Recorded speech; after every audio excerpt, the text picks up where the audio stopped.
Daniel era um homem profundamente infeliz. Certa noite, sentado à sua escrivaninha com a cabeça baixa, concluiu que sua vida havia sido um fracasso. Trabalhei arduamente durante anos, disse a si mesmo, e embora seja conhecido como um homem de negócios diligente e astuto, continuo pobre e provavelmente assim permanecerei até o fim dos meus dias. A menos que... Ele estremeceu. Há dias vinha considerando uma saída desesperada, mas sua alma relutava em aceitar tal caminho.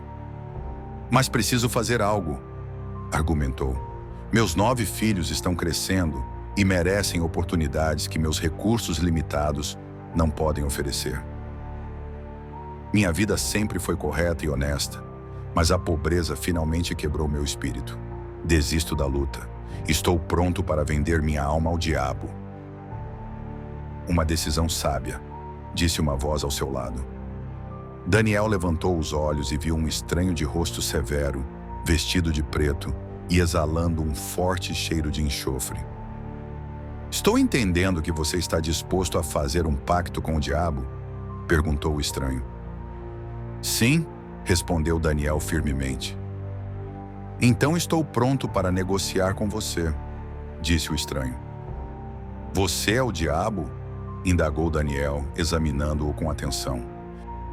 Não, mas estou autorizado a firmar contratos em nome dele. Meu nome é Belzebu e sou o agente mais confiável do meu mestre. Senhor, disse Daniel, perdoe-me por qualquer ofensa, mas uma das regras que sigo nos negócios é lidar diretamente com os principais, nunca com intermediários. Este assunto diz respeito apenas ao diabo e a mim, e somente entre nós dois os termos podem ser acertados. Acontece que hoje é sexta-feira, dia de enforcamento, o que é tão movimentado para nós quanto uma segunda-feira para uma lavanderia. O diabo está ocupado, mas posso garantir que ele aceitará qualquer contrato que eu firmar em seu nome. Mas Daniel insistiu. Só trataria diretamente com o diabo. Assim, Belzebu partiu contrariado. Pouco depois, o próprio diabo apareceu, inconfundível com seu manto escarlate, pés fendidos e um odor sufocante de enxofre. Conversaram sobre as misérias de Daniel, e o diabo, com lágrimas pegajosas escorrendo pelo nariz, mostrou-se compassivo.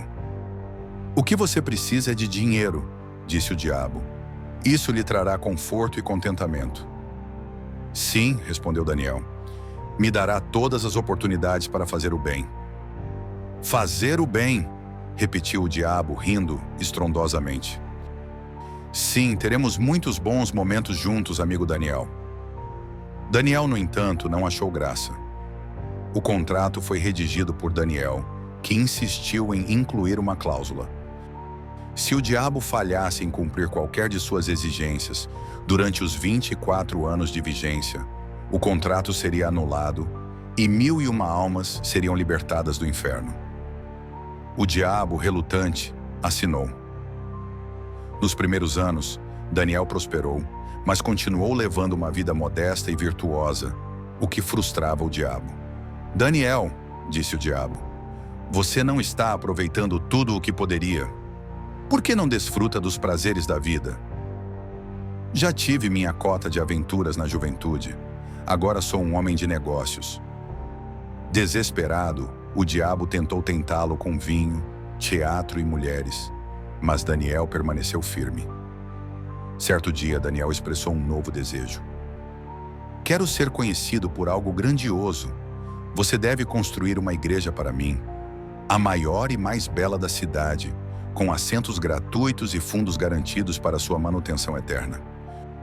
O diabo ficou furioso, mas obrigado pelo contrato, cumpriu a ordem. Com o tempo, Daniel fez outras exigências. Eleições de políticos honestos, juízes íntegros, fechamento de bares aos domingos. Cada pedido deixava o diabo mais exasperado. Por fim, o diabo não aguentou mais. Estou farto. Você me humilhou e esgotou. Estou encerrando este contrato. Assim, o pacto foi quebrado. Daniel ficou livre, e 1001 almas foram salvas do inferno. Em um conto que combina engenhosidade, moralidade e sátira, Daniel e o Diabo, de Stephen Vincent Benet, propõe uma releitura curiosa e crítica do tradicional pacto fáustico. Longe de seguir os caminhos trágicos de Fausto ou Dr. Faustus, Daniel emerge como uma figura ao mesmo tempo comum e extraordinária. Um homem honesto que, diante da miséria, decide negociar sua alma, mas que, paradoxalmente, faz isso com ética, estratégia e humor afiado.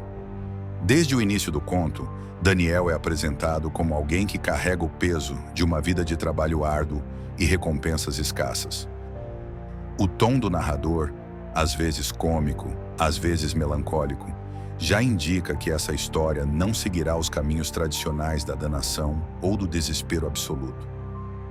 Quando Daniel, com 9 filhos e um espírito quebrado pela pobreza, declara estar pronto para vender sua alma ao diabo, o leitor se prepara para mais um conto sombrio de tentação e perdição. Mas Benet subverte as expectativas. Daniel não é um tolo ingênuo nem um pecador inveterado. É antes um negociante habilidoso que trata o pacto com o mesmo rigor que trataria uma transação comercial. O primeiro elemento que chama a atenção na análise do conto é a construção do humor inteligente e da ironia narrativa. O diabo, figura tradicionalmente aterradora e astuta, é tratado aqui como um burocrata atolado em tarefas infernais. Um ser poderoso, sim, mas sujeito a frustrações, dias cheios de trabalho e até mesmo a esperteza de um simples mortal. Quando Daniel exige negociar diretamente com o próprio diabo, recusando o intermediário Belzebu, ele já começa a inverter as relações de poder que, em geral, favorecem as forças infernais. Outro ponto central da análise é o uso do contrato como metáfora da relação humana com o destino, com o tempo e com o próprio mal. Daniel não se entrega ao pecado de forma leviana. Ele impõe cláusulas ao contrato, exige condições e, mais importante ainda, estabelece que, se o diabo falhar em uma só de suas exigências, 1001 almas serão libertadas do inferno. Essa condição não é apenas jurídica, é profundamente simbólica. Ao colocar o bem coletivo como contrapeso do mal pessoal, Daniel se transforma num herói inesperado, alguém que usa sua própria salvação como moeda para redimir outros. A genialidade do conto se revela plenamente quando Daniel se recusa a aproveitar os prazeres que o diabo tão habilmente lhes oferece. Dinheiro? Ele o utiliza para viver com modéstia e ajudar os outros. Luxúria, vinho, vaidade. Despreza tudo com a calma de quem conhece o vazio desses caminhos. É aqui que Benet insere uma crítica social e moral refinada. Não é o diabo quem corrompe os homens, mas são os próprios homens que muitas vezes caem por vontade própria. Daniel, ao contrário, tem um espírito firme e uma visão clara do que deseja para sua família e sua comunidade. E quando finalmente desafia o diabo, Daniel não apenas executa um truque esperto para invalidar o contrato. Ele reafirma a ideia de que a inteligência e a honestidade, quando combinadas, são mais poderosas do que qualquer pacto sombrio. Ele vence o diabo sem trair sua essência, sem renegar seus valores, e ainda salva outras almas no processo. Essa releitura americana do pacto com o diabo transforma o símbolo do vendedor de alma num homem comum que triunfa sobre as forças do mal por meio da astúcia e da bondade. Benet nos mostra que o verdadeiro heroísmo está, muitas vezes, na persistência da integridade diante das tentações e da desesperança. Mas quem foi o homem por trás dessa obra tão marcante? Stephen Vincent Benet, nascido em 22 de julho de 1898, em Bethlehem, Pensilvânia, foi um dos mais talentosos escritores e poetas americanos do século XX. Filho de um oficial do Exército dos Estados Unidos, cresceu em diversos estados e em contato com a rica tradição oral e literária do país. Desde jovem, revelou talento para a escrita, publicando seu primeiro livro de poemas aos 17 anos. Educado na Universidade de Yale, Bené tornou-se uma figura respeitada na cena literária americana, especialmente após a publicação de John Brown's Body, um épico em verso sobre a Guerra Civil Americana, que lhe rendeu o Prêmio Pulitzer em 1929. Nesse poema, Bené revelou sua habilidade única de combinar profundidade histórica, lirismo poético e reflexão crítica sobre a identidade e os valores dos Estados Unidos. Sua obra é marcada por um profundo interesse pela cultura americana, seus mitos, contradições e esperanças. Diferente de outros autores modernistas que mergulhavam na experimentação formal, Bené preferia a clareza, o ritmo tradicional e uma linguagem acessível, mas nunca simplista. Ele escrevia para o povo americano, sobre o povo americano, sem deixar de abordar questões universais como o bem e o mal, o poder, a moralidade e o destino. Além de Daniel e o Diabo, Bené é lembrado por contos como The Devil and Tom Walker, uma outra variação sobre o tema do pacto com o diabo, e By the Waters of Babylon, um texto pós-apocalíptico visionário que antecipou temas da ficção científica contemporânea, como o medo da destruição nuclear e a esperança de reconstrução humana. Durante a Segunda Guerra Mundial, Bené também escreveu roteiros, ensaios patrióticos e poemas destinados a elevar o moral dos soldados e civis americanos. Seu compromisso com a liberdade e com os ideais democráticos foi constante ao longo de sua vida.